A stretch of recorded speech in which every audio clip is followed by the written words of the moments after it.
हमारे जो बड़ौदा के विधायक हैं भानु जी, आज इनका जो भोजन कार्यक्रम था, सारे बड़ौदा विधानसभा के सारे कार्यकर्ताओं के लिए इन्होंने एक भोजन की व्यवस्था करके जो कार्यक्रम रखा था, बहुत सफल कार्यक्रम रहा। हम जिसमें बहुत लोगों ने आज रिकॉर्ड संख्या में लोग इसमें आए, तो हम बहुत बहुत बधाई देते हैं। बाकी जो मौजूदा जो अभी जो हाल का मुद्दा है वो तो यही है कि जो ये बेमौसम बारिश से आज किसान को व्यापक नुकसान हुआ है, और इसके साथ साथ सरकार ने निर्यात पे भी पाबंदी लगा दी है। तो जो अंतर्राष्ट्रीय बाजार में जो गेहूं का जो भाव है वो भी नहीं मिल पा रहा। ऐसे में किसान को मुआवजा भी दिया जाए, गिरदावरी भी हो, लेकिन साथ में हमारी मांग है कि 500 रुपये क्विंटल का बोनस दिया जाए, क्योंकि जब हमारी सरकार थी तो 3-4 साल बोनस मिला था, लेकिन पिछले 9 सालों में एक बार भी गेहूं पे बोनस नहीं मिला। इस बार जितना नुकसान हुआ है वो कहीं उतना नुकसान दिखाया जाएगा, कहीं कम दिखाया जाएगा, मगर नुकसान सभी का हुआ है, कुछ ना कुछ कम ज्यादा। ऐसे में 500 रुपये क्विंटल बोनस अगर सरकार दे तो मैं समझता हूँ ये किसान के हित में सरकार को कदम उठाना चाहिए। हमारी मांग है, कांग्रेस पार्टी की हमारी मांग है। राहुल गांधी के बयान को लेकर जो है बीजेपी लगातार सवाल उठा रही है, वो माफी मांगने की बात करेंगे, देश से माफी मांगे। देखिए, ये बीजेपी भाजपा के भ्रष्टाचार को, बीजेपी के भ्रष्टाचार को जो भी कोई विपक्ष का नेता मुखर रूप से उठा रहा है, या कोई जनाधार वाला कोई विपक्ष का नेता कहीं भी हो देश में, बीजेपी उसको निशाने पे लेके उस आवाज को दबाने का प्रयास करके सरकारी तंत्र का दुरुपयोग करते हुए,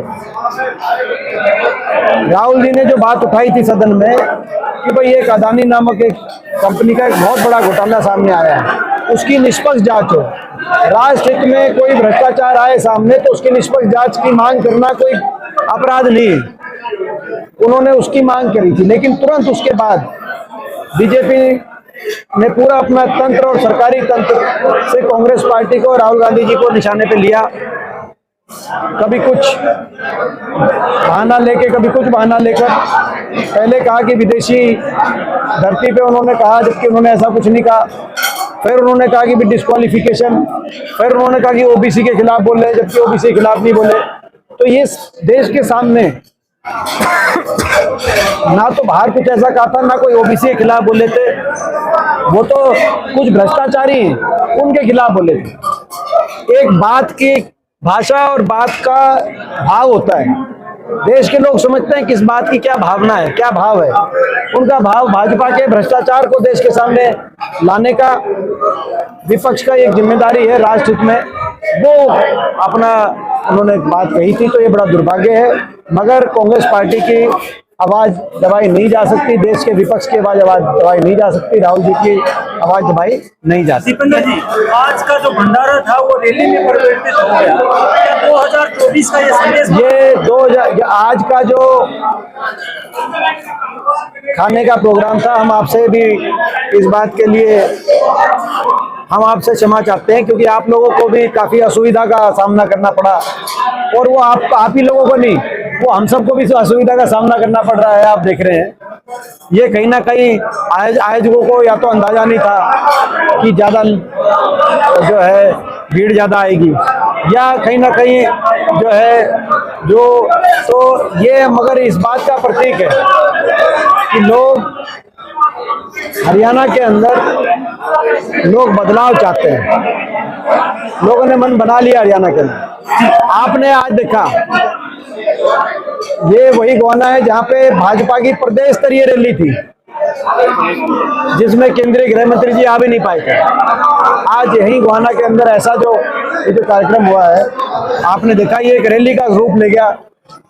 एक इसको हम कहेंगे कि भाई आकस्मिक रैली, ये हम तो खाना खाने के उसमें आए थे, ये आकस्मिक रैली का रूप हो गया। जब लोग ज्यादा थे तो एक उसी टाइम ये आया कि भाई 2-2 मिनट लोगों का स्वागत कर लें, आप लोग भी उस समय जो है कहीं ना कहीं जो है तो हमें मगर ये संकेत इस बात का है कि हरियाणा वासी किस रूप से सरकार से छिके बैठे हैं, और आशा और उम्मीद की नजर से कांग्रेस पार्टी की तरफ, चौधरी उपेंद्र सिंह हुड्डा जी की तरफ टकटकी लगाए देख रहे हैं और इस सरकार को वोट की चोट से बदलने के लिए किस रूप से बेताब है हरियाणा वासी।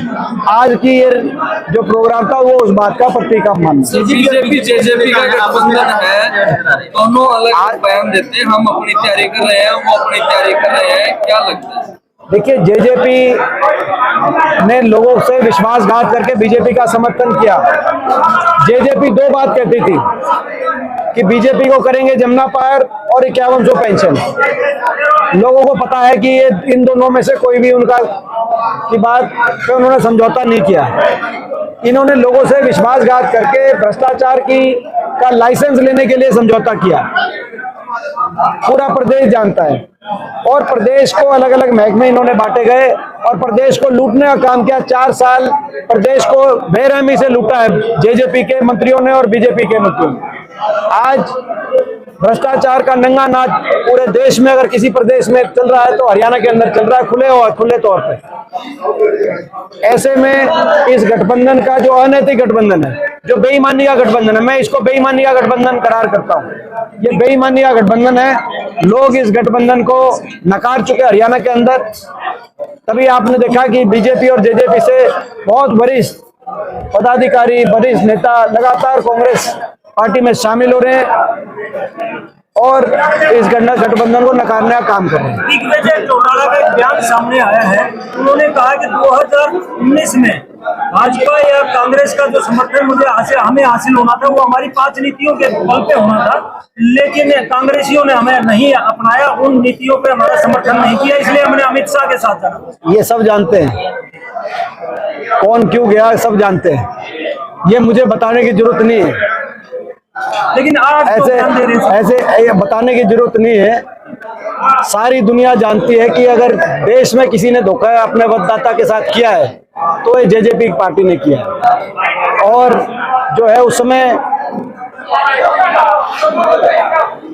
प्रेस के माध्यम से पहले दुष्यंत चौटाला जी ने कहा कि ये 5100 पेंशन 2-3 बातें कही और उचाना के लोगों से पूछा कि भाई क्या करना चाहिए। लोगों ने कहा कि कुछ भी करना, बीजेपी का समर्थन मत देना।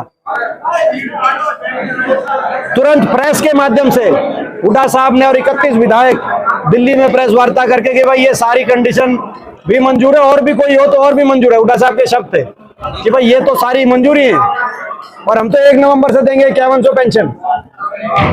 1 नवंबर 2019 यानी कि उसी टाइम, अगले हफ्ते से 2019 की बात है। भाई और कोई बात हो तो और भी मंजूर है, मगर ये प्रदेश ने बीजेपी के 75 पार को नकार दिया। आप ऐसा बीजेपी के पक्ष में मत जाओ, आप हमारे साथ आओ, ये कहा। गाड़ी उचाना से तो ठीक चली थी, गाड़ी जींद और रोहतक तक ठीक लाइन पर चल रही थी, मगर दिल्ली के बॉर्डर पे बढ़ते ही तो जेजेपी की वो गाड़ी टेढ़ी मेढ़ी पीरागड्डी और पंजाबी बाग और नांगलोई की टेढ़ी मेढ़ी सड़कों से होती हुई केंद्रीय गृह मंत्री अमित शाही के बाढ़ने के आगे रुक गई। वो क्यों रुकी वो आप इनसे पूछो, मगर लोगों को पता है वो क्यों रुकी। कर्नाटक में चुनाव है, जैसे मैंने कहा कि भ्रष्टाचार की लूट की छूट का लाइसेंस दिया गया, और ये तो हम नहीं कह रहे, इनके विधायक कह रहे हैं। क्या दादा गौतम ने ये नहीं कहा कि भाई एक ईसा खोपर पड़ गया, एक इकला जीवन लग रहा है? वो क्या जीम रहे हैं हम जानना चाहते हैं, हरियाणा के लोग जानना चाहते हैं। लोगों को तो पता है, खैर लोगों के हित में गठबंधन नहीं बना। ये गठबंधन प्रदेश को लूटने के लिए गठबंधन बना।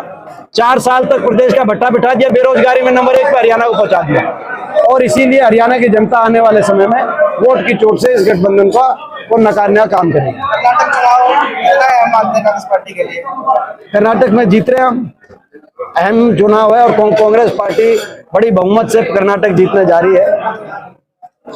आपने देखा होगा पिछली बार कर्नाटक में भी कहीं ना कहीं जो जन भावना थी उसको नकारने का काम बीजेपी ने अपने कहीं ना कहीं साम दाम दंड भेद से कराने का काम किया था। कर्नाटक में भी कई प्रदेशों में किया गया है, हरियाणा नहीं। मगर आप उसका ट्रेलर देखना, कर्नाटक में उसका नतीजा क्या आता है। जन भावनाओं को नकारा जाएगा तो जन भावना और प्रबल होकर आगे आती है। कर्नाटक में आपने देखा, आपको याद होगा नतीजा क्या था, और ये कांग्रेस पार्टी की एक सरकार भी बनी वहाँ पे, लेकिन जो है वो सरकार बीजेपी ने चलने नहीं दी। अब आने वाले समय में आप देखना कि कर्नाटक में चौधरी गुजराबान जी ने एक बयान दिया था पिछले दिनों, उन्होंने कहा था अब की बार जो टॉयलेट दी जाएंगे 2024 में वो काबिलियत के आधार पर दी जाएंगे, ना कि बड़े चेहरों के साथ। देखिए, जो हमारे माननीय प्रदेश अध्यक्ष जी हैं और वो बड़े सुलझे हुए और बड़े जमीनी स्तर के और बड़े जो है उनका एक संघर्ष रहा है। चौधरी उदय भान जी 4 बार वो स्वयं, 2 बार उनके पिताजी और उनके दादाजी तक भी वहाँ से जो है जनप्रतिनिधि के रूप में लोगों ने चयनित करके लंबा उनका संघर्ष परिवार, तो वो एक एक बात को समझते हैं। तो उन्होंने कहा होगा कि भाई जो है, तो वो उन्होंने जो है बड़ी उन्होंने इसकी बात कही, वो सही बात की, हम उनकी बात से सहमत हैं।